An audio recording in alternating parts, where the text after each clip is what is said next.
Hello लोगोफोर, good इभिनिं आरोना। दायो आं दंफैयो जाहैबाय बालाजियाव। बालाजि दंफैयो आरोना। माने दिनैनि भिडिअ'आनो जाहैबाय जानजि गरमनि। नुखायो माबा आदा दि इस्लारि देरहासात इस्लारिनि ब्लगफोराव नुखायो, जेनेबा बांसिनानो नुखाबाय। माने आदा देरहासात मोना बुङो जाहैबाय जानजि गरम होननानै डाइरेक्ट बिसोरा बुङो दै।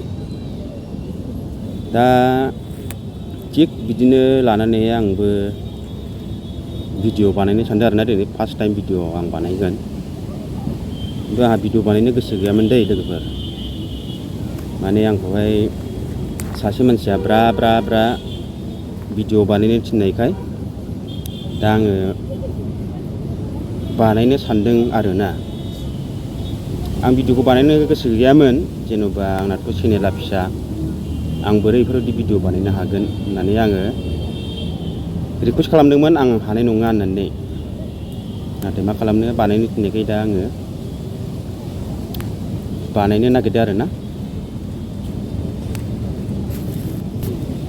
भिडिअ'आनो जाहैबाय लानां खारनायनि आरोना। माने खारबोग्रा हिन्जावनि फट'खौ आङो स्क्रिनाव होगासिनो, नोंथांमोना नायबानो जाबाय। नैबेनो सोरबाफोर बायसान्स नुदोंबा गुवाहाटियावहाय, नोंथांमोना खबर हरबानो जाबाय। बे जिथुनाखि खारबोजाग्रा हौवा, बे मबाइल नाम्बार होलांदों। मबाइल नाम्बारखौबो आं स्क्रिनाव होगासिनो। नैबे मबाइल नाम्बारावहाय फन खालामनानैहाय खोन्थाहरबानो जाबाय आरोना लोगोफोर। होमबानो फन खालामनाय लोगो लोगोनो डाइरेक्ट फैनानै लांफैगोन आरो आं बे मोनसे रिकुवेस्ट खावलायनाय, हाजासे शेयार खालाम आरो कमेन्ट खालाम।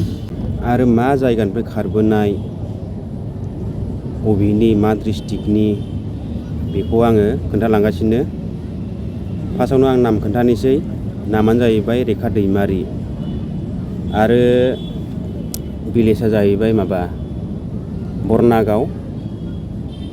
पस्ट अफिसाबो बरनागावआवनो गोलैयो। पिएसआबो पिएसआ जाहैबाय उदालगुरि आरो डिस्ट्रिक्टआबो उदालगुरियानो गोलैयो आरोना लोगोफोर। आरो जिथुनाखि खारजाग्रा हौवानि मुं, बियो बिथाङा गावनि नामखौबो खोन्थालांदों। बिनि नामानो जाहैबाय प्रदीप दैमारि आरोना।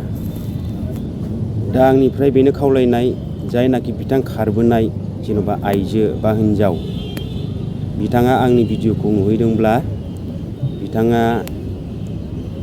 न'आव थांफिननानै थाहैफिनबानो जाबाय।